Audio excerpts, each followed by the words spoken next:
ride together, we die together. Bad boys for life. Get busy living, fucking busy dying. You ain't first, last. Are you not entertained? Are you not entertained?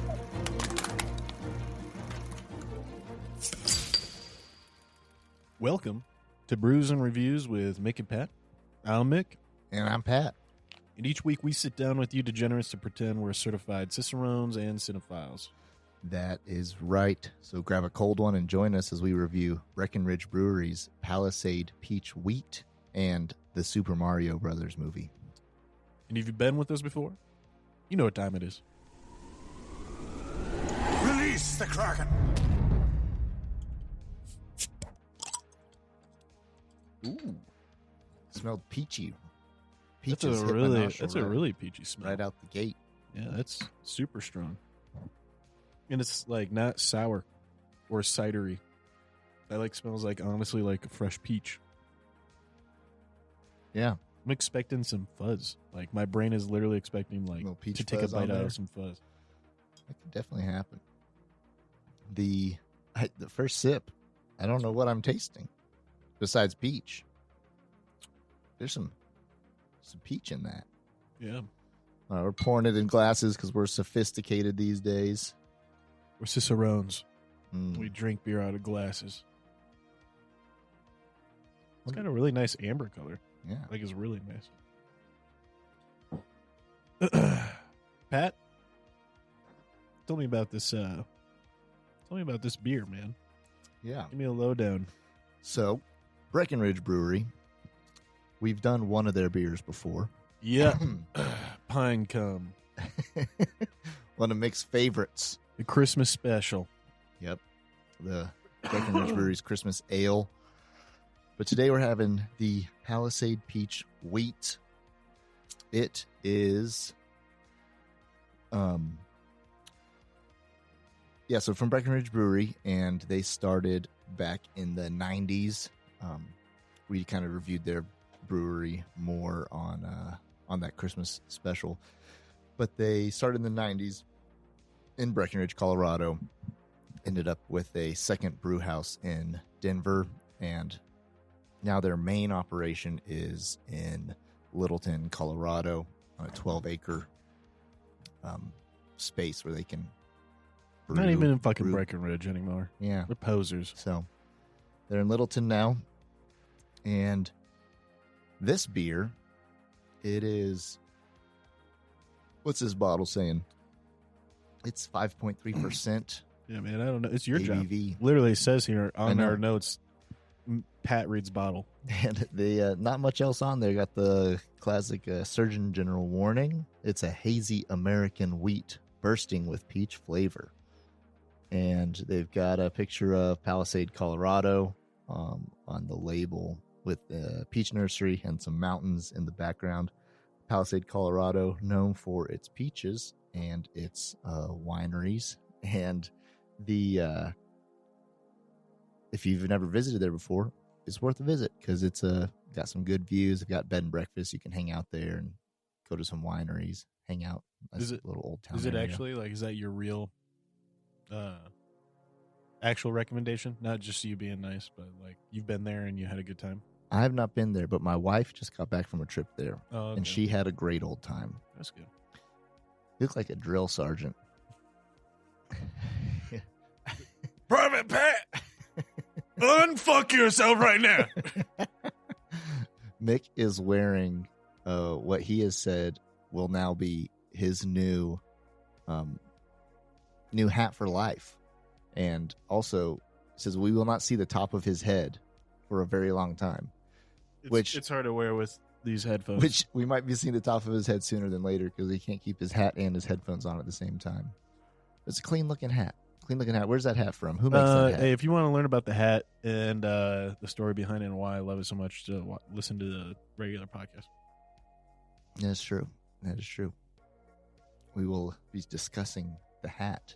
Oh yeah. Anyways, Chris Ledoux song in there somewhere. I think I've only driven through Palisade and never stopped. Mm-hmm. It's kind of in the Is there really anything else to do around there remotely? Like, isn't it over by Grand Junction? It's over. It's in that part. South. Yeah, it's south of here. South and west side. You know. So, yeah, there's, I think, you know. And the truth is, west side is just less fun. Well, it's desert. Yeah, I think it depends on the time of year. And, like, if you're into mountain biking, it's good. There's some decent hunting. But for the most part, like, in general, like, your front range Colorado activities. It's not green, going on bro. over here. There's, like, not trees. Well, you might be surprised, though, if you go on the, like, as you go south, though, like, into Durango area and all that throughout there. I don't rule Durango as being west side. On the I western rule that as slope. being, like, literally inside mountains. Yeah. Like, in the mountains. Yeah. That is true. That is true. On their website here, they say that this is a light beer, not a dark beer. Yep, I'd agree. It tastes very light. They say it's in the middle on the malty to hoppy scale. And that it's a session beer, not a strong beer, meaning, you know, you could have a few, sip for a while, and not going to be leaving you too heavy after you have it. They say it's made using only the finest peaches from the naturally recognized orchards of Palisade, Colorado. Palisade peach wheat is a laid-back porch-side refresher. This fruit-forward, unfiltered, American-style wheat ale is bursting with bright and juicy peach flavor. That's it. That's it. That's all the flavor notes? That's it. Which, I mean, they might not be wrong. Yeah, no, they're right. I'll say this, like, so I the first beer I ever had after I turned 21, like the first legal beer I had, was I went to the Odell's Brewery and got a Tree Shaker IPA. Mm. And I think we mentioned it before, but it's definitely gotten less peachy over the years. Like the Tree Shaker's definitely, I think, gotten way less peach flavor. Mm-hmm. And in the beginning, it wasn't that much peach, but it was hinted, you know. Mm-hmm. And this is actually a really strong, delicious peach flavor. Like if you told me this was kind of a like beer is flatter than cider, in my opinion. Mm-hmm. Like it just doesn't have as nearly as much carbonation taste to it. Mm-hmm. And if you had told me this was a flat peach cider, I'd believe you. Like this has a really strong, not too sweet, not like fermented sour beer. It's like really balanced. Yeah. I'm getting, as I drink this, I'm trying to find other flavors in there. But it's pretty strong with the peach. It's kind of, because of the peach part being also like in a beer. Yeah. I'm getting, it's kind of apricot. Yeah. You know, But, I mean, apricot's pretty dang close to a peach. But exactly. because it's like if I had to drink this and someone had to, if they're like, guess what fruit this is, I might say apricot. Probably because of it's like a fermented beverage. Yeah. Sorry. What? Hmm? I have something in my throat. What's that? Oh, sorry. I don't know what's going on. What are you doing?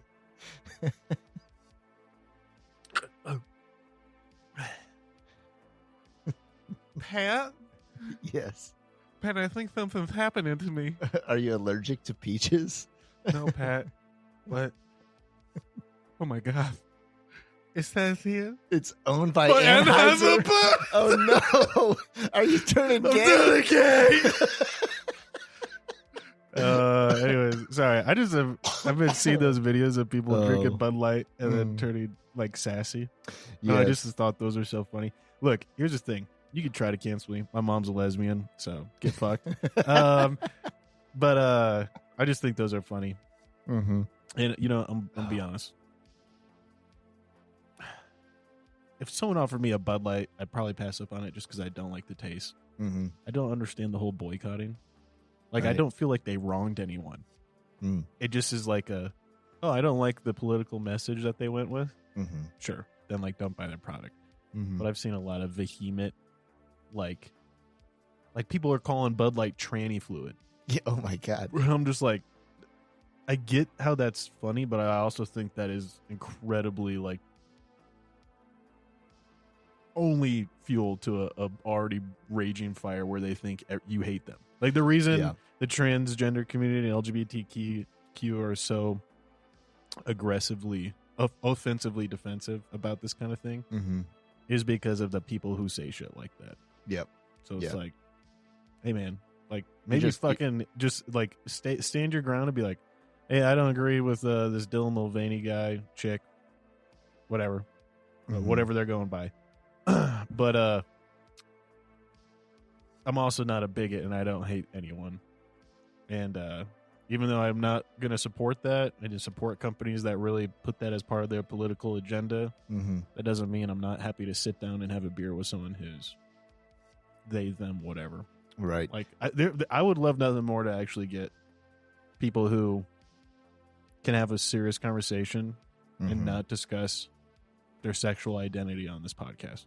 Oh yeah. You know what I mean? Like just to go and say like you can be human.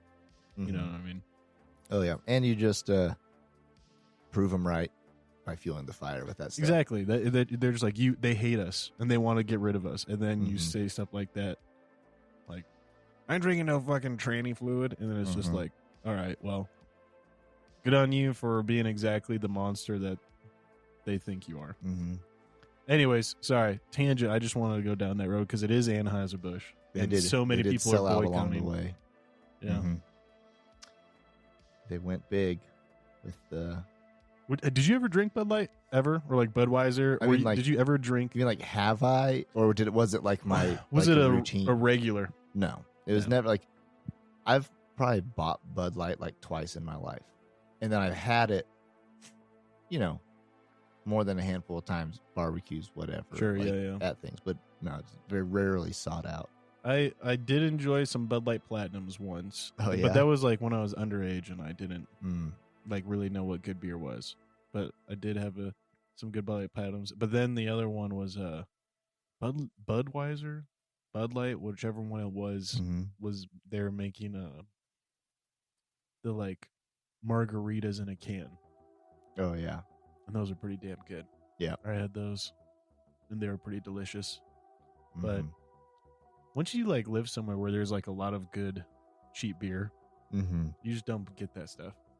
Yeah, there's a lot of there's so many options. There's so much beer that's 10 times better and is the same price. Yep, for sure. Anyways, sorry, go ahead. That's I think it's time for the Swish test. I think it is, man. And for those of you who have never been with us before, a Swish test here. All right. You make sure to get as much of like kind of a head on the beer in the glass or in the bottle, and so give it a nice little gentle shake circular. No, not a shake. Oh, you don't shake. This is like a gyro. You're creating ventrifical centrifugal force. Which one's real and which one's not? Centrifugal force, centrifugal, and centrifugal. One of those apparently isn't real. But anyways, stir it around, get a nice head on the beer, and then drink a tablespoon amount.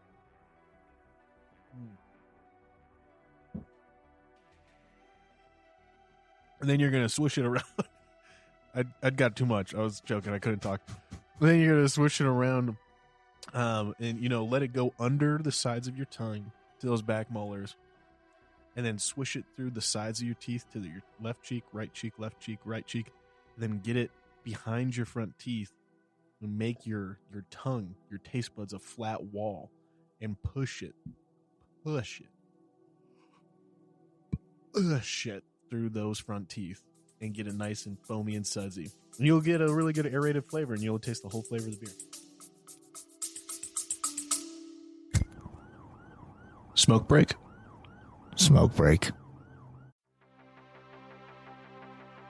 Hey, Ken, it's Mick, and I've got something important to talk about. We all hope we never find ourselves in a self-defense situation, but life's unpredictable. Enter the National Self-Protection Plan from Attorneys on Retainer, an actual credible law firm you could put on retainer for your self-defense needs. For just $35 a month, you get national coverage in all 50 states for criminal and civil legal representation in self-defense situations, complete with a 24/7, 365 toll-free emergency line. That's real legal support when you need it most. What's in the package? Bail bonds, scene cleanup, firearm replacement, even mental health counseling. Plus, 0 fees for a laundry list of defense-related costs like expert witnesses. So support the show and get yourself some peace of mind. Click the link in our show notes or visit our sponsors page to sign up for the National Self-Protection Plan from Attorneys on Retainer. Hey folks, Pat here. If you're like Mick and I, you're a fan of classic tales like Lonesome Dove, Blood Meridian, The Three-Body Problem, and Steinbeck's East of Eden. With Audible, you can dive into these epic stories anytime, anywhere.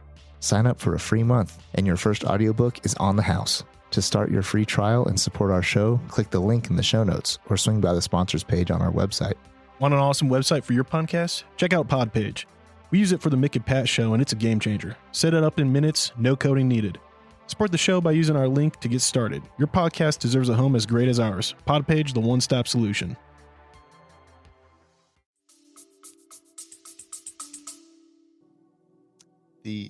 Every time we do the switch test, it works really well. It brings out all these little flavors. On this one, it did nothing, in my opinion. It made it more peachy. Yeah, I was going to say that's way more peachy. But it's just like more peachy and more weedy. That's it. It brought out the wheat flavor more. The wheat aftertaste is stronger for sure. Yeah. Yep. But I think it definitely made it taste sweeter. Yeah. I think there's only 2 flavors in this thing. Yeah. Peach and wheat. You know what it That's really it. tastes like? It tastes like the juice that you sip out of a tin can after you pull the peaches out. Oh, yeah. It's The exactly syrup. that flavor. You like the peach, just like water syrup in that can. I wouldn't be surprised if that's what they're doing. Just pouring Pouring in peach with some syrup yeast down in there. Yeah. Yeast, water, peach syrup, barley. Alrighty. Well, hey, Pat, let's not dance around the bush, man. Let's not beat around the barley. Yeah. Let's not punch around the peaches. Mm-hmm. Let's give this thing a freaking thumb. All right. Or not. Or 2. I could see myself drinking this thing I can see myself drinking too many. because it goes down. It's like I'm drinking water with peach in it. Yeah. As far as, especially like compared to like the stout like run we've been on. Or like, Yeah. like just these Like the strong brutal whiskey beers. barrel Yeah. thick beers, and so It's definitely like a summertime beer, in my opinion. Like Yep. it's definitely like a beer that I want to be feeling the wind in my hair and the Mhm. sun warming up my skin as I sit on a lawn chair sipping this buddy. sitting next to the river, Oh yeah, it'd be great. yeah. It'd be and- great river beer actually, just being in the river and drinking this Mm-hmm. Just sit right down in it. crispy trickling river in a tube or a Yep. ducky. Yep. It would be perfect for that. And I'm giving it 0 thumbs. Wow, are you sure? That's what I'm going to give it. I don't think you're sure yet. I'm sure because I like it. But think about every other beer that's kind of in this category. Yeah. I'd rather drink a lot of those. All right, tell me one that you drink over this that's in this wheat category, like wheat beer, light Yeah, wheat beer. Yeah, like Sunshine Wheat from New Belgium. I'd be going for that one. I don't even think they make that anymore. They always get rid of my favorites. There's literally not one that was an option in their tap room just a few weeks ago. Huh. Well, rest in peace. But would have been like, in that vein. And No, then pick a real beer. Oh Pick my one that's God. still real. I didn't even know it wasn't real anymore. Yeah, so pick a different one. The other ones I'd go with, like the Odell Dayblaze, or not, Dayblazer's the New other Belgium, New Belgium also one. dead, also They extinct. killed it too. It's not coming back so far. How about the Colorado by Colorado, it's cool. It's the like Colorado. Colorado or whatever was Yeah. like Odell's, also like summer tubing beer.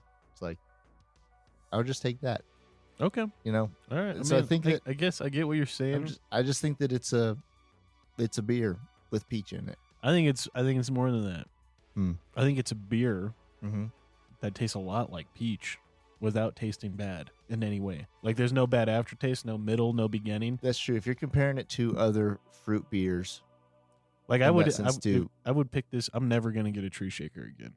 Yeah. I would get if this is available. I would get this over Tree Shaker every time. And I love Odell's. If I was putting this up against those other beers, I would give it a 1 thumb. But in a general beer sense, I'm giving it 0. Okay, all right, man. So that's the All right. you know. Well, where I'm at. I'm gonna give it a thumb up because the biggest thing is that I can literally foresee myself drinking 6 of these in a Saturday Yeah. and never once feeling like heartburn, Mm-hmm. not feeling drunk, Mm-hmm. not feeling like the come down. Like I think I could probably crack open the first one at like noon, Mm-hmm. and if I drank one every 2 hours, by Yeah. the time I went to bed, I think I'd be pretty delighted. Yep. You know, like never Just the slow burn. never tipsy, but just like a slow and just enjoy the taste all Mhm. day. Yep. I think you should mow the lawn and drink 3 Dragon's Milks That- during that course of You're time. gonna throw up and you're gonna like run your hand over, It's just- and you're gonna be vomiting in pain on the lawn. Yep.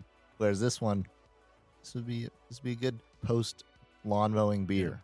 I'm Recommend gonna it for say that. it. I'm gonna say it. I really disagree with you. I think this is the Mm. first time I've really disagreed. Like I'm actually a little jaded that you're giving it no thumbs up, Just a straight 0. especially after like the dog shit you've put me through the last couple weeks of making me drink And then stout after stout after stout, and I've had to have a good attitude. What about the fact that I gave the Christmas ale, I think, 1 thumb up? No, you gave the holiday ale a thumb up. Oh, that's right. Yeah. Yeah, I that gave was the Chris- wrong, dude. I think I gave the That was Christmas wrong. ale a 0. You did. I So- think you gave it a thumb down. I think we both gave it a okay. thumb down. Okay. So that's good. I was wondering if I just was totally contradictory on this brewery. I mean, you kind of are. You literally tell me this marketing on this bottle is not as good as that holiday one. Oh, it makes me want to go to Palisade. No doubt. All right, no doubt. But I'm hey, changing the name of this podcast to just fuck Pat. Like just whatever his opinion is, it sucks. Anyways, well, you heard it here. Palisade Peach by Breckenridge Brewery. We're giving it a solid it gets a 1 thumb up overall. 1 from Mhm. me, no thumbs from Pat, which is honestly an above average grade. Because here at the Mick Pat show on Brews and Reviews, no thumbs doesn't mean it's a bad thing, just means it's not the most outstanding thing. And a 1 thumbs up is really a signage from us that we believe, hey, this would be a great first beer to have if you've never had a wheat beer. Maybe I'll tell you this, bro. This is a great first beer for anyone to have, I think. Yep. Yeah, I think so. I think it'd be like if you were 18 and you were just finished hiking a 14er with your pa, and Yeah. he's like, hey, you know what, kid, let's pop a cold one here, and he popped this open and handed it to you. I think you'd be pretty happy. All that said, that's a Palisade Peach Wheat, and it's pretty good. And I'm gonna drink the other 4 since Pat has decided that he just doesn't like it and he can't say anything about it or argue with me. I've dug my grave. But moving on, we'll move on to the one, the only. Mamma mia. Mamma mia! It's a me. It's a me, Mario. Doop, That was pretty bad. bop, beep, dap, boot up, up, beat up, da, pop, pop, beep, up, doot up. Yeah, we're gonna review the Super Mario movie. You already know that. Bro, dude, have you been singing the Peaches song? I've been singing it every once in a while. It's just I haven't been singing it, but I have it. It keeps popping up on like social and stuff, and I do think it's hilarious Do you ever sing by yourself? all the time. But you don't sing that one? No, I haven't sung that one yet. It hasn't gotten stuck in my head yet. Peaches, peaches, peaches, peaches, peaches, peaches. Dude, just belting that out in the car is wonderful. It was great. Anyways, I love anything Jack Black does for the most part. yeah, dude, Tenacious D was, I thought for the longest time, like just one of the funniest movies I've ever seen in my life. Oh yeah, Because it's like the most like just fart wiener humor movie. yeah, Like yes. I think I saw it when I was like 12, and I was like, this is the funniest fucking thing I've ever seen. He could do no wrong, because I saw that movie like right after I had seen, like it was on TV, Mm. and it was right after I'd seen like Shallow Hal for the first time, and then Schoolhouse of Rock had came out right around. Oh yeah, then. School of Rock. I think School of Rock. School of Rock is just classic. It might it'll be never like- be a bad movie. It might be one of the greatest movies of all time. For sure, without a doubt. Like it's just you know what who it doesn't is? like it? You know what it is? It's the Bubble Bowl from SpongeBob, but just a movie. I'm trying to remember that. You don't remember the Bubble Bowl episode I don't know if I've seen where it. Squidward is a conductor and he's trying to get everyone to figure out how to like play in a marching band, and they all suck, but then they just practice super hardcore for Squidward because they realize they let him down and he's really depressed. So he shows up to the Bubble Bowl against his cousin, His nemesis. his nemesis cousin, who's like, your band's gonna suck, Mm-hmm. and it's like the Super Bowl, and he shows up, gets ready to conduct him in the curtains part. It's like, and it's just Patrick like playing the most like, oh, all right, fuck it. Why am I talking? I'm just gonna play it, dude. I can't do it justice because it's the fucking Bubble Bowl. All right. While I'm pulling that up, do me a favor. Mm-hmm. Introduce directors, cast, crew, or cast, supporting cast, and brief synopsis of the Super Mario movie. For sure. So, this movie came out very recently. I think it's still in theaters. And there's been a couple Mario movies over the years. This one's animated. The last one I think that came out was with real people. The director on this one, Aaron Horvath, Michael Jelinek, and Pierre Leduc. I don't know if I said any of those three names right, because those are all names I'm not so sure about. Yeah, this movie had like 4 directors. That's a lot of directors for. Here's what I was wondering actually about while I was watching this movie, and I know that they do have a role, but in my mind, the director is the guy who sits on the chair and says action, and then stuff starts happening, and he's watching it play out, and then watches the scene, watches how the actors interact with each other, and then reviews. Goes over to the tent. He's watching on the monitor, sees if he likes it, and he's like, all right, let's run it again, or hey, next time do this. Yeah. Gives direction. Directors give direction.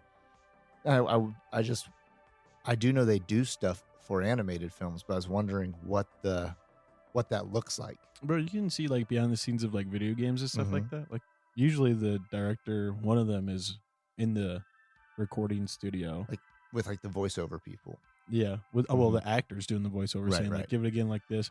But then most of the time I think what I've heard is that most of the movie's animated before the voice actors get to delivering their lines. And Really? they want the voice actors to kind of match the performance a little bit. Because like the Right. voice actors usually can watch the animation while they're, or at least that's what I've heard. I feel like that makes sense in one sense, but at the same time, like I feel like it's really hard to animate. I wonder if it's like mostly animated, but then like the actual mouths and delivery have to get changed Yeah. because like if you're trying to capture like how Chris Pratt says this, how Jack Black says this or whatever, like Yeah. for them to be in their thing. But anyways, I the don't know. directors, I just wondered what it looked like. Is it like a lot of time actually directing like, shot angles? Sounds For- like a lot of good homework for you to figure out. A lot of like shot angles. I was wondering if you knew, but I someone mean, out I there kind knows. of I have a decent idea just from what I've seen of like behind the scenes Mhm. animation stuff. They're like, all right, so here, then we're gonna push in on Mario. Yeah, and then we're no, gonna they pan literally over talk this about way. it, Look, and they just use a 3D camera. Makes sense. Anyways, I'm taking back over. I'm taking control now. All right, you got that. I do. What's it called? The bowl, We'll swing back around to the The- bubble bowl. the toilet bowl. No, you watch your fucking mouth. Yeah, I'm a what's that called? I'm a dox. I'm a dox you. I'm gonna Oh, say yes. your address on the podcast.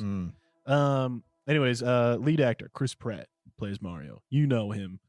Actually, in fact, you know all the lead actors and actresses. I'm just gonna go over who they played in the movie. Charlie Day played Luigi. Anna Taylor-Joy, Princess Peach. Excuse me, I'm just burping from that peach. Jack Black was Bowser, which honestly didn't even sound like Jack Black. Like he did a good job doing a different voice Mm-hmm. because I didn't really think it was that recognizable. Seth Rogen was Donkey Kong, which was interesting. Interesting casting. Not who I would cast as Donkey Kong, Mm-hmm. but I'm about it. Like I enjoyed Donkey Kong. Keegan-Michael Key as Toad. And then, of course, there was a ton of other voice actors, a lot of who are already really successful in the industry, but I don't want to go over and list everybody. The plot summary leaves a lot to be desired online when you look it up, so I added a little bit to it, but essentially, it's the story of the Super Mario Bros. They're on their journey through the Mushroom Kingdom. But, really, Mick thinks the narrative covers the strength of familial bonds, humility, and pushing one's own dream no matter the obstacles. Pursuing one's own dream no matter the obstacles. And so, getting into spoilers now, just for everyone who's listening. If you haven't seen the movie or if you're new to the show, we always spoil it because it's literally what we do here. We spoil what the beer tastes like and we spoil the movie. So you should have already watched it and already be drinking the Palisade peach wheat while we're sitting here. But yeah, I will say, I think it was an interesting take, Pat, on the background of the Mario Brothers. Mm-hmm. The movie starts out with them in Brooklyn, living at home with their big Italian family, and everyone else in the world's kind of normal size, except for Mario and Luigi. Are you okay? Yes, I'm just agreeing with you. Oh. But I just went cross-eyed when I looked forward. Did you see that? Yeah. But anyways, it seems to me like I'm just wondering if that was really like Nintendo's original idea background of, like, I always just thought Mario was just a plumber in like the Mushroom Kingdom. Like, I just thought he went around castles unplumbing the pipes and making sure the water was running. And I don't know, what about you? What do you think of kind of this whole like grounded real world beginning? Yeah, I thought that it's not a part of the origin of actual Mario story. Like, you know that? Yes. Oh, I didn't know that. Okay. But the it helped for a movie to give some depth to the characters beyond just being like, I'm a plumber who doesn't plumb and just like squashes turtles, and it gave us some internal conflict going on with, like, the characters trying to prove themselves to their dads and these sorts of things that they kind of come out through it. So they used it as, I've seen them use it in that way, as well as if, like, to jump all the way to the final scene, they like the showdown in the real world? Showdown in the real world. That we can get into that later, but maybe it wasn't a good idea to have the whole family background in the beginning, because then it maybe kind of forced that last scene to happen in the real world for it to like resolve. Sure. Their Well, I stuff mean, there. the final scene is not in the real world. The final scene is him and Luigi being plumbers. Right. But I mean, the Mushroom Kingdom. I mean the final, but like the finale. Yeah, I should say I the get what you're finale of the movie. I thought it was really unsettling. Like, for me, it just like really pulled me out of it. Like, in the beginning, I immediately felt like the movie was having like an uphill battle when I first sat down to watch it, because I just was like, dude, this is why the old school movie sucked. This is why the movie in the 90s or whatever it was when it came out, 80s, I was like, it sucked because instead of doing it right and putting it like the budget focused into like a fantasy, set design like they did with like all these other fantasy movies of the 80s and 90s, they like just were like, well, what if they're modern day plumbers and they go to kind of like some sci-fi city and they're fighting the Goombas, and the Goombas are like futuristic mutant shrunken brain people. And I was just like, dude, like, it feels like that was kind of like a little too similar to the way this started out. And part of me was just like, there's no reason or rhyme for that one pipe being the pipe that connects to the Mushroom Kingdom.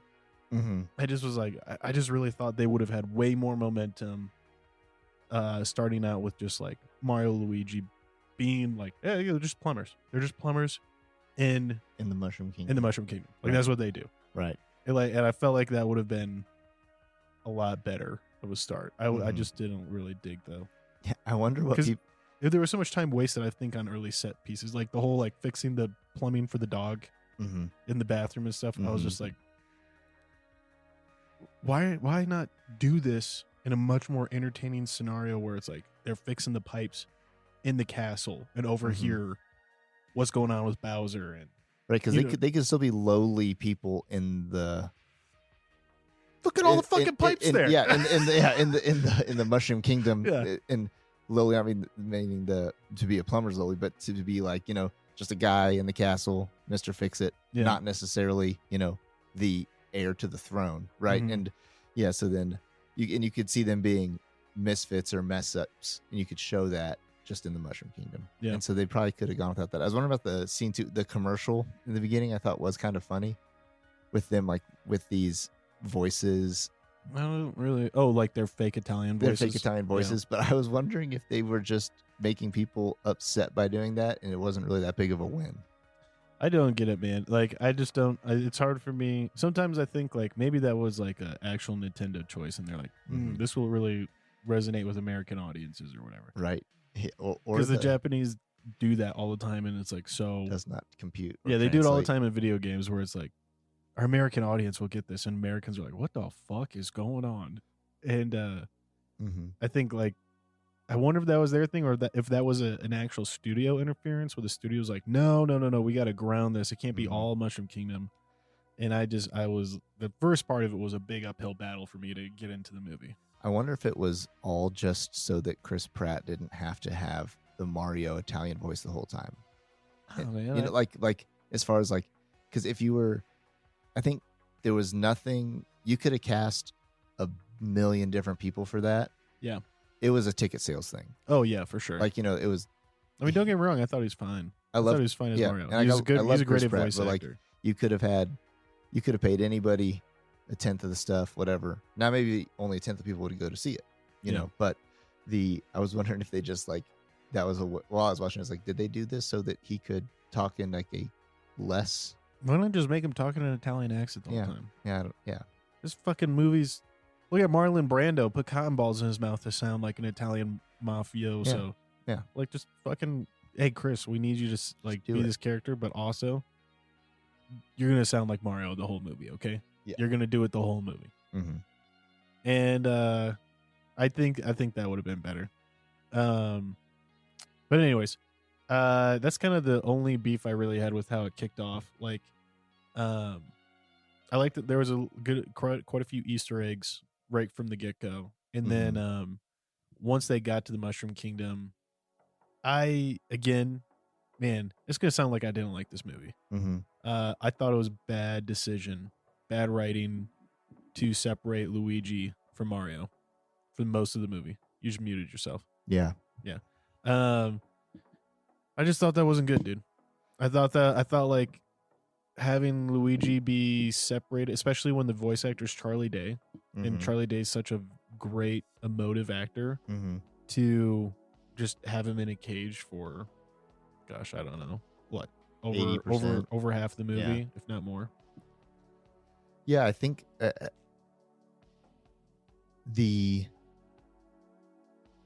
it only makes sense as far as just them like going into like how the game kind of gets played. Like 90% of playing Mario is just you being Mario. Not the Super Mario Brothers game. Well, that's only if you're playing 2-player, right, or whatever. Mario, like play, yeah, exactly. Like the Super Mario Bros. Is supposed to be you and another person. Right, but your gameplay experience is typically just Sure. you Mario going through the thing. So like, Yeah.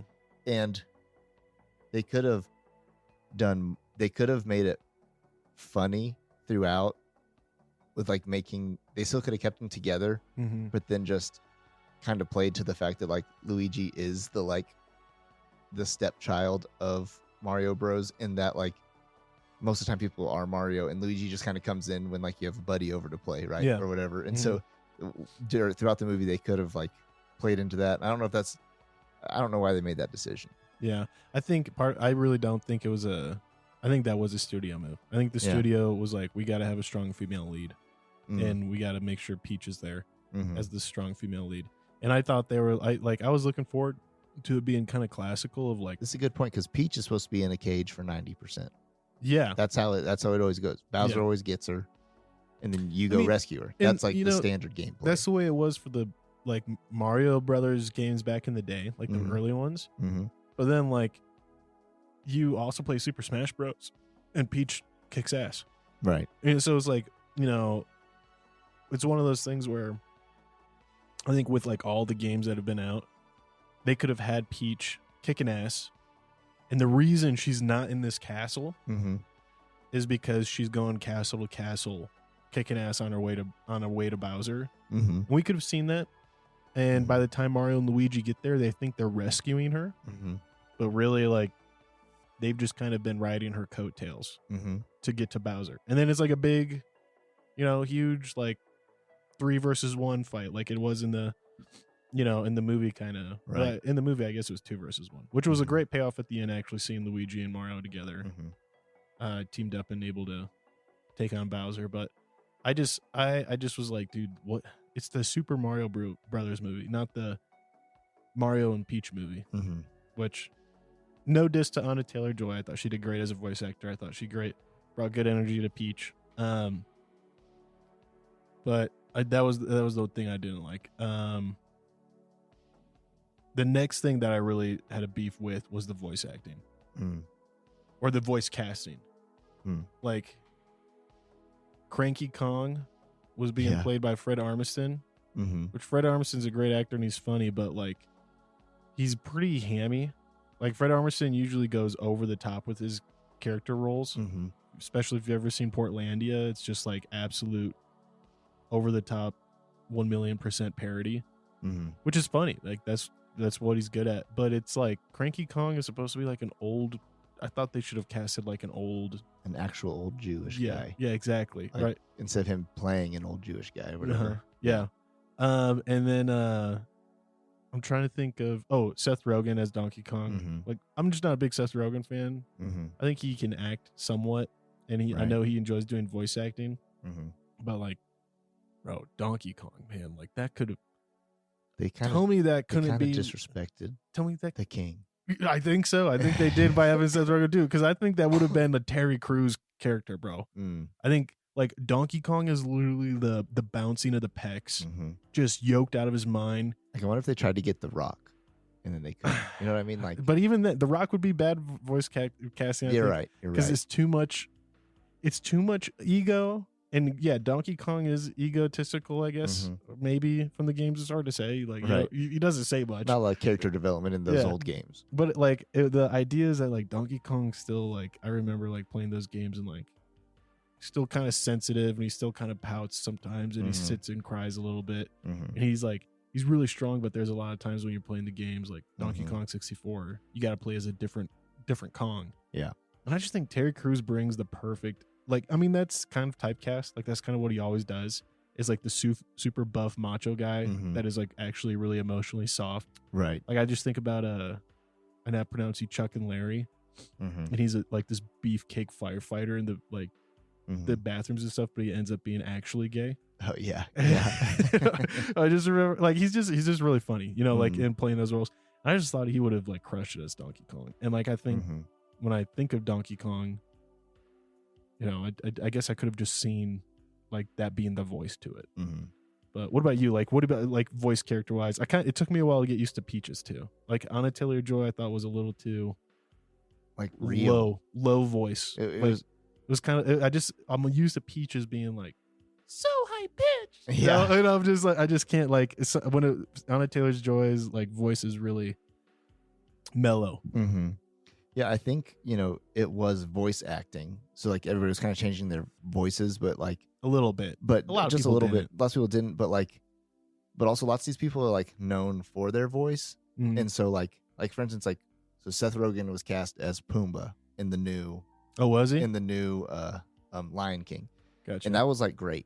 Was it? It just made sense. That's kind of close to the old Pumbaa too, though. Yeah, because like the old Pumbaa and Timon, they were, I'm forgetting their names, but like they were known like comedians of the time, you know, and like just like, and like funny guys. Yeah. And so I think that even like Keegan-Michael Key as like Toad or whatever, I think they, in one sense, it was like, hey, let's just invite all of our friends to make this movie and have a lot of fun. I think was kind of what it was, less than like, let's cast all the right people to make this happen. It was just like, let's cast big names and have fun. Yeah. And so I think that they could have done that a little differently there.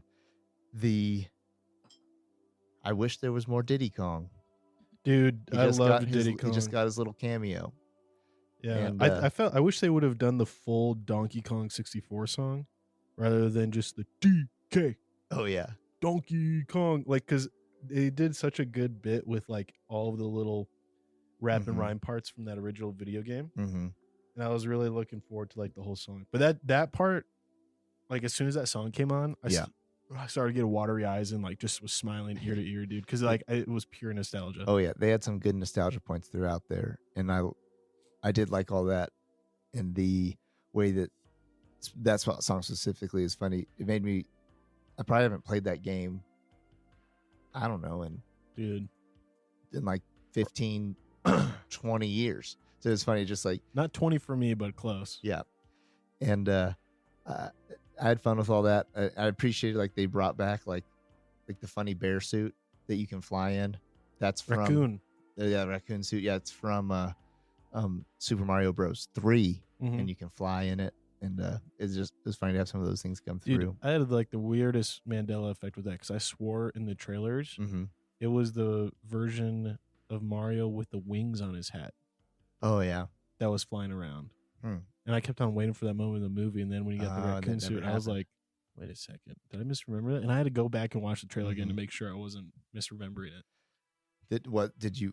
Did you misremember? Oh yeah, I did. Yeah. Sorry, I did misremember it. Because I couldn't find any trailers with the. But I swear I saw a thing of him with his hands out, like he does, and like especially I think it's like on the cover of Mario Space Odyssey. Yeah, where he's got his hands behind him, and he's just like chin out, and then the little wings coming off the top of his head. And I was really looking forward to that. Also, dude, I feel dirty that they didn't do Fire Mario.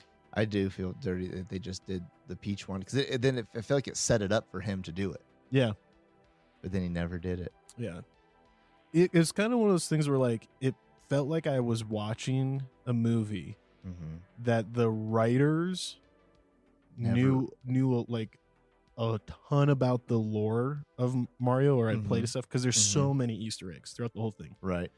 But then I felt like those writers never ever picked up a copy of Super Smash Bros, which is like, I would argue for me and you and probably the generation beneath us, and I'd say probably the generation above us, but not like quite like that'd been their main touch point with it, would have been Super Smash Bros. Exactly.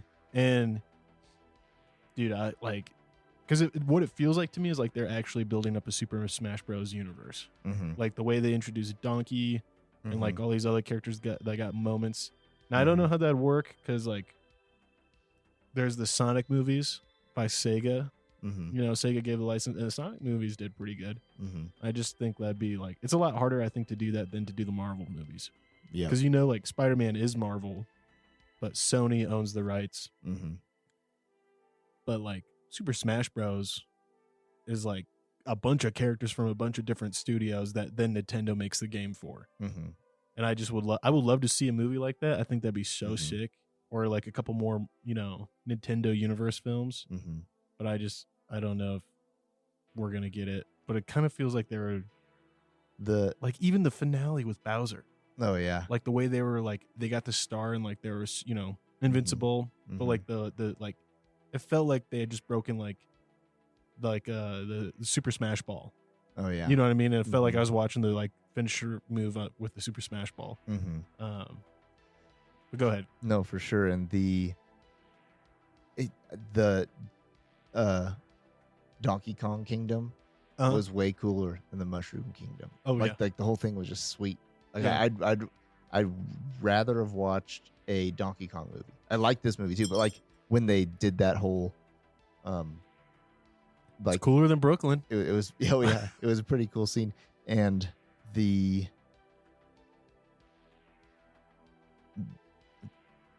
there are a couple things that at the end that I wasn't a big fan of. We can talk about that towards the end, but then also I did like all the Mario Kart stuff. Yeah. I thought that was fun. Rainbow Road. Yep. That felt sick. Which I remember saying that under my breath as soon as Rainbow Road showed up. I was like, I almost threw up during that scene why? because I'd eaten a lot of M&Ms and a giant tall soda, but I hadn't eaten any real food all day. And when they flipped upside down, all of a sudden I was just like, oh my God, Really? I'm going to lose it. That's funny. It got me in the big screen. So do you know where, so the first game was actually Donkey Kong. Yes, but you were a Jumpman. Yeah. Fighting yeah. Donkey So Kong. Donkey Kong was the bad guy. Yeah. So they did have kind of that in the beginning of this one. Well, middle of the movie. Right. So the beginning of their relationship with Donkey Kong. Yeah, They had him as kind of the antagonist for a little bit. But do you know where we were talking about earlier how Japanese mess up just things kind of get messed up, get lost in translation. Yeah. We did the PR stuff not too long ago. Mm-hmm. Yeah. But the Donkey Kong was supposed to be called Monkey Kong. Oh, really? Yeah. So like straight up like lost in translation. Like Wow. Donkey Kong. And so then it was supposed to be Monkey Kong. And Dude, Monkey Kong wouldn't have been nearly as famous. I know. Like, So Donkey Kong is the real deal, bro. yeah. And so they gave us a great gift there with that funny. one. And did you play the NES games? Like how For many Su- of them? like, Which like ones? just the original Super Mario Bros.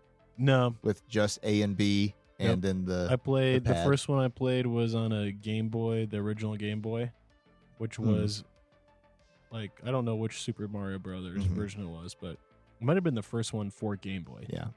And then I played Super Mario 64. Mm. I was addicted to that Yeah. game, bro. That game was so much fun. And I was playing that while playing Donkey Kong 64. And I loved both those characters so much. And I They were fun. remember Super Mario Party, like the first one. Mm-hmm. I was like, this is insane. All these characters together, and we all get to play them, and it's essentially just fucking, I don't know, not Monopoly, but kind of like Chutes and Ladders. Yeah. Quickest way to the star. And bro, tell me this, man. You know, I've never lost a friendship over Super Smash Bros. Oh, But there's been times Mario after Party? Super Mario Party, bro, that I was like, I don't know if I'm ever gonna talk to you Dude. again. I don't more 'Cause you get so dirty More in that Mario game. Party games have ended and just upset people. And because it Oh, takes yeah. so long. It takes a long time, but you realize like the time you've been playing that is the time you've probably played like a ton of Super Smash Bros. And like you're now resting. Yeah, but you at least had like one or two rounds. You lost some. This one was Yeah. like Bro, 4 hours. Dude, and nothing then somebody. destroys you more Oh. than losing more of like the like quick event games. Mm-hmm. You know, like when you're on a losing streak in those, and like you're just not getting a game that you were good at. Oh yeah. You're just like, oh my gosh, and like it does like the random thing. Like the game tries to look so random, Mhm. but there's so many times where like out of bad luck, you just get like you're the one that gets bopped on the head to go last or something like that. Mhm. You know, or I just remember there was like a thing where like they randomly select who loses a star. Oh yeah. Yeah, Yeah. at It's one just point. yeah. It's just like It's just like, what fucking madness is this, dude? This is evil. you're in some like some sadistic person's like concentration camp. Like for no good Yeah. reason. We line you up out here. Oh no! Oh And yeah, somebody's and then, somebody's losing. the jump box that's essentially like rolling a die, Mm-hmm. and just how many times you do that, and you're like fuck, fuck, fuck, and like because it's only a 6-sided thing, but it's like really like it can go all the way up to like 12 or something like that. Mm-hmm. The amount of times you get like 1, 2, 3, 1, and then like you finally land on the 12, you're like fuck yeah, and then you immediately stop on the spot right underneath like the giant cinder block guy that just falls and crushes you. Yep. You lose all the coins. You're like, of course, the one time I get a good Mhm. number. One complaint I had about the coins, there was never a scene where Mario bring, coined a couple coins out of somebody. Yeah. I was waiting for that. I wanted to see that. Yeah, see, I feel like that was the part where they were like, I feel like writers didn't know how gamey it should be and how real it should be. Mhm. Like, they're like, I think they started asking questions themselves, like, well, let's be real, guys. Like, in what universe would it make sense to jump and hit a box to get a coin out of it? Mm-hmm. Wouldn't the whole world, like all of the economy, be around just punching these boxes? Right. And I think that's just like the wrong question. Like, they should have just been like, all right, so Mario punches these boxes. What does he spend the money on? And like, it's like, okay, great. Now we have a narrative, right? Mhm. Like, now we have a goal that he can work towards while he's doing a coin montage scene of like literally just farming these coins up or whatever. Mm-hmm. And I think like that, like things like that were just missed opportunities. Yep. I agree. And I feel like I wanted to see a green mushroom at some point that could have been even more powerful in a sense than the star. Because the star, the Mario games do hinge around the star. Yeah, but in the real Mario games, you never get anything for getting a star. You just know that's the end of the level. Yeah. Like you did it. Like, yeah, you don't get any special power. Right. And there is an invincibility star that pops up randomly every once in a while, like especially like in the original 2D games. Oh, was there? Yeah, and you can just blast through the level. See, I only ever remember getting the big star at the end of Super Mario 64. Right, so in like Super Mario 64, you were like collecting stars. Yeah. Where in like the original game, you were collecting coins, and once you got X amount of coins, you got another 1-up life, and every once in a while, a star would come out instead of a power-up mushroom, and you could blast through all the Goombas and everything. That's pretty sick. And so, but having the green mushroom is way big. I feel like Mario could have died and been like brought back. Like you could have played into there's a whole lot of story writing that can go around, having the protagonist go to their doom. How can he fail 1,000 times without dying? How can he get hit by this bullet? How can he hit by this chain spike? How can he fall and miss the block jump without dying? And they like made it they wrote it just like, you just lose your power up. Right. But I feel like at some point he could have got like bested by Bowser and like dies. And yeah, like dies. And there's like the green mushroom is like something they have they're like that could have been Toad's like big scene. Yeah. Like, cause Toad never did anything that great, but you're just waiting for him to. Toad in the games never really does anything either, but he could have like busted out the 1-up mushroom. Cause also I feel like using the star at the end as the invincibility thing is such a cop out for like, well, I would have beat Bowser too. Cause I would have had like any of them would have beat Bowser because you had the star. Sure. Yeah. Like instead they didn't actually beat him. There's also not one star, but they treated it as if there was only one. Right. Just one powerful star. And so I felt like that last final scene, I feel like taking it to the real world, I didn't enjoy that because I feel like they should have wrapped it up in the main spot. And then also the star being how they beat him at the end and not through actual like teamwork. Yeah. Was kind of like anticlimactic for me. Okay. In that sense. That's fair. Yeah, and I'll be honest, we've just been kind of talking about the things we didn't like. Yeah. I like this movie a lot. Me too. I really like this movie a lot. Once it got to Mushroom Kingdom, felt like it really started like taking off. Mm-hmm. And the thing I did enjoy was probably the number one thing I felt like I enjoyed was so many set pieces that were familiar and felt very true. And like nods to people who were fans of the games. But I think also just like the characters never felt not like, yes, we talked about like voice dialogue and like the sound of like the voices of some of the voice actors don't really maybe match up, but like the actual character behavior I felt was really well done. Like I felt like they really did Luigi justice. They didn't make him too much of a fucking pussy. Like they made him like he's Luigi and he's scared without his older brother. And Mario's like the always on the line of like too cocky, but also like able to be humble. Like he's Mhm. always balancing the line of humility, right? Mhm. Because he can be humble enough to see when he needs to improve, but also sometimes he's prideful to a fault where like thinking I can do this, and then Mhm. he falls off Rainbow Road or something. You know what I mean? Mhm. And that's kind of all of us as the player though too, right? Of Mhm. like, oh man, Jesus, how am I gonna get across all these fucking blocks? And then it's like you get to like one point in the game, you're like, oh, I got this under my belt, and you get totally roasted. Mhm. I think like Donkey Kong being arrogant was pretty good. And then the character of Peach I thought was good. I didn't think it felt too in your face. I didn't think it was overdone. Like Mhm. she doesn't need no man. Mhm. I think it was just kind of like more of comedic that like she's the queen over like the most helpless things. Yeah. You know, the most useless, helpless things. Mhm. I'm trying to think of some other ones that I wish they kind of like, or like that I thought was well done. Bowser I thought was great. I'm just used to Bowser just going, oh, you know, in the Yeah. like in Mario Party, he's ha ha ha. Oh. Mhm. Like he doesn't do anything. He doesn't have a whole lot of. Yeah. There's not a lot of dialogue with Bowser to be released. And I thought Jack Black did a good job with it. Yeah. I thought he was the best voice actor in the whole movie. Oh yeah, and I enjoyed watching him as that. Like the scene where like he's singing that Mhm. song. I think that scene wouldn't have been in the movie if it was someone else. Oh yeah. You know, like they gave him a chance to sing a song. Everybody loves Jack Black singing songs. Everybody doing his do. Jack Black voice. Yep. And I did like that they. I'm trying to remember. I don't think that in the games, Bowser's ever trying to like marry the princess. He's just trying to steal her. I think he just steals Peach Right. for the sake of luring Mario. Like I think it's always for the sake of luring Mario. If anything, Bowser might be in love with Mario in the game. yeah. Because I don't recall ever like there's never like a wedding or like money. I think it's honestly just like get Mario there. Yeah. So they can fight again. Mm-hmm.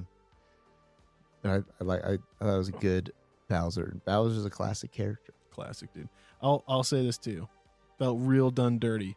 Mm-hmm. Real done dirty by there being no Yoshi in this movie. And Me too, since they showed it. Like they showed the Yoshi herd, like gave the nod. Yeah. And then I took that as foreshadowing. Uh-huh. But they just did it as a nod. Well, did you see it? Did you stay for the after credit scene? No. The after credit scene is a single Yoshi egg down in the sewers in the real world. Not in the Mario world. Which I was like, the fuck's the point of that? They're plumbers in the Mushroom Kingdom now. Tell me there's gonna be a Yoshi in the real world that's gonna like what's gonna happen to it? So are they trying to set it up for number 2, I guess? I don't know. I hope so. I think dude, it's about to be the first animated movie to make $1 billion. Like there's got it's that successful. Oh bro, Wow. yeah, look at it. I probably already hit the $1 billion. Wow. Anyways, I felt dirty by that because I'm a big Yoshi stan, bro. I loved the Nintendo 64 Yoshi game, Yoshi's Story. That game was like so sad but so good. Did you ever play that one? Which one? Yoshi's Story? I didn't. Bro, it was like you would go around, collect the Yoshi eggs, and they'd hatch into other Yoshis and be like a train of them following you. There was like animals in the Yoshi world trying to eat the Yoshis. Oh my It was like gosh. a platformer, just like any Mario game, but it was all very like kind of like paper mache and watercolor. It was a very beautiful game. I've played that game. And the yeah. Yoshis like just sing the whole time. Like Yeah. it's always like Yep. the Yoshi singing. Yeah, I've played that game. Dude, I played that game so much as a kid. I used to put it on just to listen to the music because I just thought it was so peaceful. It says over $1 billion. Over $1 billion. Box office. Dude, first animated movie to get there. Other than, like Avatar. Right. Like first kids animation movie. Yeah. That's a lot of money. There's got to be a sequel, dude. And think about how much of that's going to Nintendo's pockets too. And they haven't really been killing it the last 20 years. The last couple Smash Bros. Games, I don't think I've played one of them. I think the last Super Smash Bros. I've played all the way through and really learned was Super Smash Bros. Brawl Tournament. Whatever the one in like 2012 or 2011 was that came out. That was a good one. But even like, since the GameCube, there really hasn't been. And like, yeah, Brawl Bro, was the good. Wii but blew sales out of the water. Every fucking household had a Wii. They Some had 'em. households had two. Yeah, they had them, but now they've all been sitting. They sales did good, but as far as like pop culture goes, like everybody did Wii bowling, Yeah. but like They never had a hit as big as the Wii since. no, The Wii was like the last big hurrah for yeah, sure. and nobody like cares about their Wii. No, because it was so cheap that you just thought you could get another one. Bro, I remember when I saw someone using Wii games as coasters in their house. I Oh was my like, gosh, fucking animals, dude. You fucking animals. But dude, the Wii was so fun, bro. I don't care what anyone says. it was fun, but it was kitschy. It's not like Dude. it's not like your N64 I know. I mean, yes, but rumble pack on the you know bottom why of that it controller. succeeded? I don't think you understand how many units the Wii sold, bro. No, I'm not saying it wasn't wildly successful, and like everybody's grandma had it, and they did the workout with it. It was super successful, but like That was the first video game console to be something that grandmas went out to buy. yeah, but it just wasn't. It's not in people's hearts. It's in my heart for sure. You know how many hours I spent just making as many Miis as possible to try to fill up that whole Mii area? Oh my gosh! You know, like, did you know, like, the Mhm. Wii area has a limit? Or the Mii area? Yeah. Like, you can only have so many Miis, honestly, there. Bro, I literally would just be like, just just building random them. building them as much as I could. And then you just try to make them as goofy as you could. Like, give them alien eyes on top of their head and stuff. Oh my gosh! Bro, dude, I was so good at making Miis, dude. I had Miis that just had dongs for faces. just giant nose. Just like literally no eyes. yeah. Just looks like a wiener. Just looks like a wiener coming out of a shirt. And I thought it was so fun. That's pretty funny. Would you put him in a turtleneck? Of course. Yes. Bro, and tell me this. Tell me Mhm. you weren't actually like jaded or borderline afraid of the final guy that you had to fight in Wii boxing. Oh, That stone cold, Mhm. blank faced Matt. Oh yeah. Just fucking Matt. Just like, he's gonna rip your asshole apart. Yeah. Dude, But I remember the first time we like played Wii boxing, my buddy and I. Mm-hmm. We stayed up till like 4 a.m. trying to beat it. We Mhm. couldn't, and the next morning we woke up and our arms were sore Just from trying. swinging, and just doing like extension, retraction. Mm-hmm. No weights other than the remotes, right? But dude, the next morning, like so sore, like couldn't lift your arms up sore. That's funny, dude. Mine was the Wii bowling. I have Wii bowling was great. because I played it like 2 or 3 years ago again Uh-huh. or whatever, and someone was playing. I was like, "Here, give me that." And I just like click, went over and just strike, and they were like, "How do you do this?" I'm like, Yeah. I played this a lot, but the muscle memory was just still there. Bro, it's just honestly for me, for the Wii bowling, you just Yeah, flick the wrist, baby. like I just did a direct swing flick, let go. Oh yeah. And then with baseball, it was just hatchet chop down. Ah, It was you never swing like a baseball bat. You just hatchet chop down. 'cause then you can't miss. It just makes your bat move like the fastest it can go. And it would just like every time just be fucking out of the park. That's funny. Wii Golf was great though, dude. You can't dig on Wii Golf. Wii Golf was so peaceful. The games were fun, but they're not in my like. There's not in my heart. They were just Damn, bro. They were just Because you little- played them alone like a loser. No. Because no one in your family want to hang out with No, you. we'd play them with people. That was the. I'm old- seriously protective over these things, so I'm I gonna be think- really mean about I think it. the best part about it was you could like it would be like the whole family playing Wii bowling. Bro, do you remember having 4 people playing Wii tennis? Mm-hmm. Shit was sweaty, bro. Do you remember all the videos of people wrecking their TVs when it first No, came man, we out? always made straps go on. Yeah, but dude, Straps and the gel covers for the remotes, yeah, baby. dude, there's some rowdy videos Yeah, out there just yeah. going straight through the plasma. This is back when plasma screen TVs were expensive as hell. And they're trash. Yeah. Yeah, I just spent so many good times with my grandma, like playing Wii. And I just remember I could never say no to her. She'd come and be like, "You want to play some bowling?" And I was like, "Yeah, all right, let's go." And dude, she murdered, bro. She just crushed it. Crushed it at the bowling. Yeah. That's fun. She was also in like a bowling league when she was younger too, though. So kind of checks out. She was into it. Anyways, bro, Super Smash Bros. I I got some trivia here. Let's- No real goofs. No real goofs that are even worth mentioning, but I got some fun trivia here. And if you got any other ones you want to share, feel free to chime in. Alrighty. These aren't going to be like super niche. These are supposed to be things that I thought were like very subtle in their placement and stuff in the movie, and have like actual cool thought put behind them, not just like a. And this is a reference to Star Fox because it's Star Fox. It's the scene where Star Fox is in it. You know what I mean? Like it wasn't Right. like I didn't want to do anything like that. So in the beginning, in the pizzeria, there's the Jumpman game cabinet, which of course was the original name for Mario when he appeared in Donkey Kong.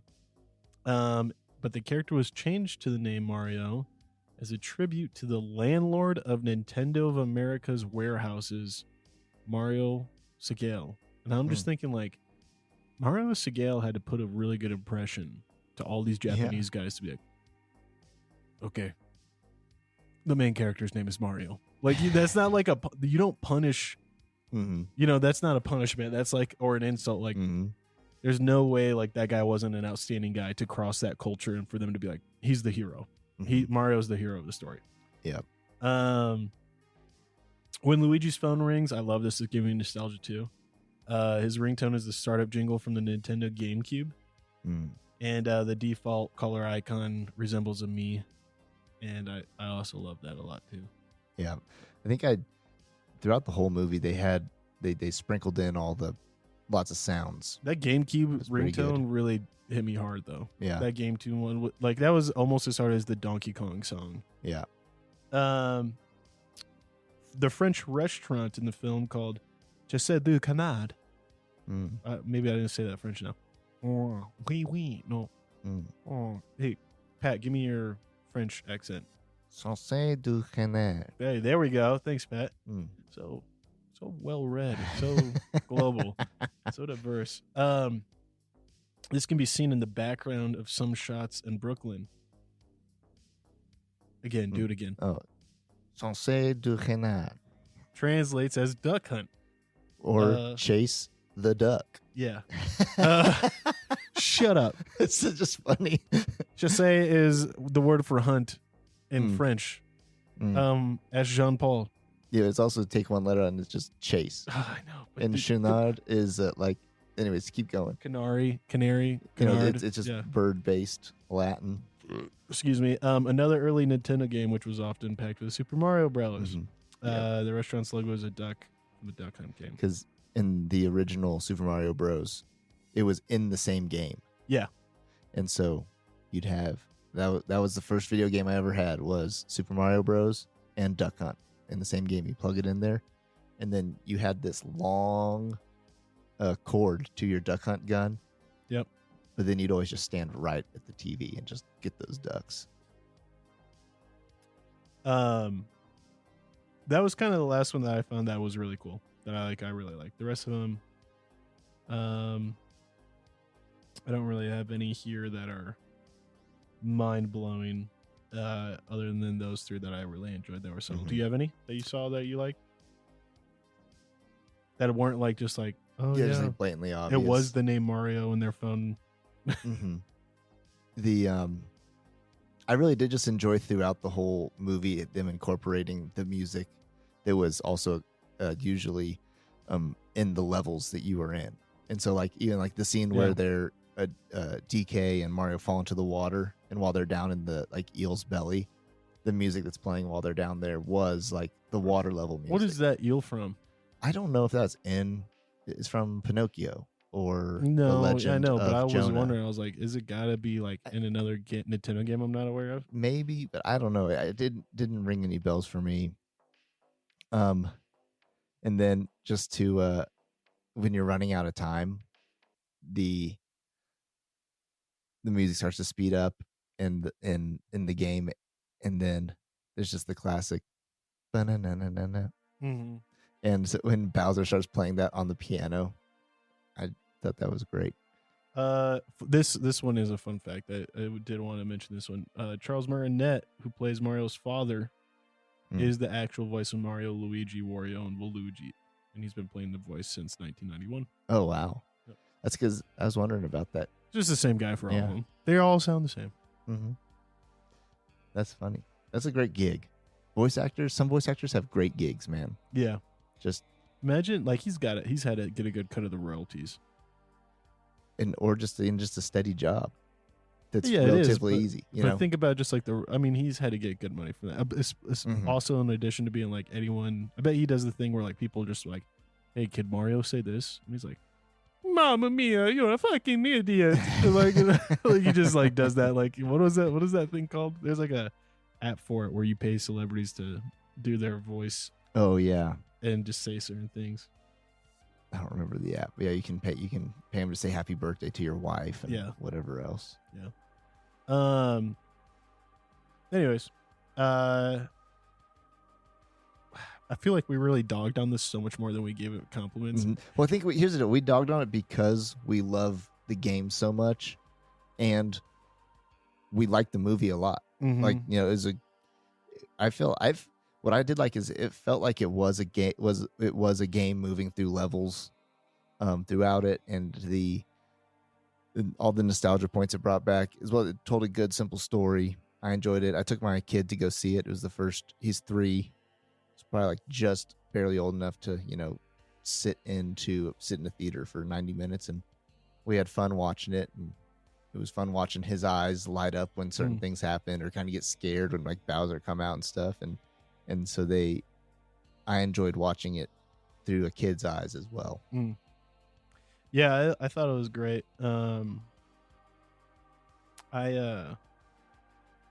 I think like it was cool to see my wife, who I know is not like a big video game person, but she played like a lot of the Mario games on the Wii and stuff, Mm-hmm. and she still really enjoyed it. Thought it was a wonderful movie. We had a great time. Just a little bit of missteps in the beginning. You know what I mean? Like that's really the only thing I could think of is like I just really felt like there was not great footing in how it started off. But I'm hoping there's a sequel. And Pat, what do you want to give it? I'm giving it a 1 thumb. Giving it a 1 thumb. 1 thumb up. Really? Yeah. Wow. I'm giving it. He's stuck between 0 and 1. Yeah. Yeah. Shit, man. I'll give it a 1 thumb. Feeling generous. I mean, it's pretty good. I can't think of a it's no Puss in Boots for me. And they didn't. Here's what I do appreciate. They didn't like bastardize like the story. Yeah. It's already established. They kept pretty true to everything, and they didn't make it politically correct or a message. And they didn't try to like remake it, repackage it, turn it into their own thing. They did it clean. It's like when someone comes out and does the national anthem, and they put their own little flair on it, just a little. The national anthem, you say? Yeah. That's interesting, bro, because that reminds me of Does it remind you of something? the Bubble Bowl. Here we go, folks. We're bringing the Bubble Bowl up. Pat has never heard the Bubble Bowl.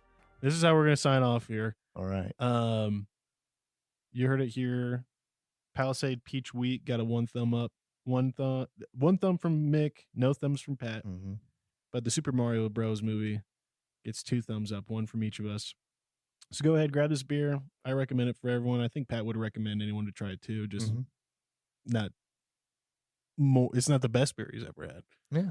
And definitely recommend the Super Mario Bros. Movie, especially for those of you who have kids or like, wives who don't really like seeing any like thing remotely Violent, upsetting or dramatic or whatever. It's a great movie to just go have a decent date night, fun night at. Thanks for joining us here. We look forward to talking to y'all next time.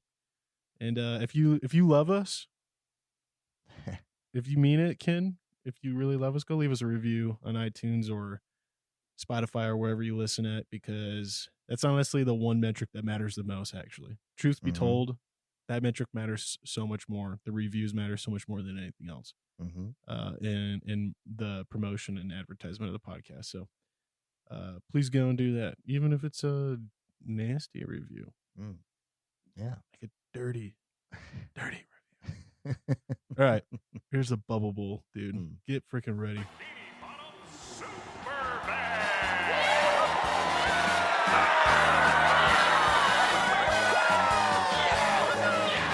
Okay, everybody. Let's get this over with.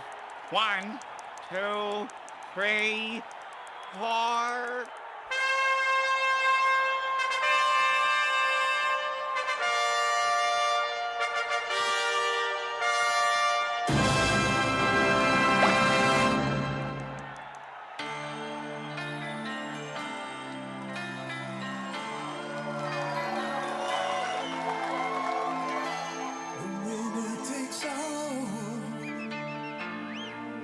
It's the thrill of one more kill, the last one to fall. Who never sacrifice their will. Don't ever look back on the world closing in. Be on the attack with your wings on the wind. All the things will begin. And it's sweet. Sweet victory, it's ours for the taking, it's ours for the fight. In the sweet, sweet, sweet victory, and the war is ours to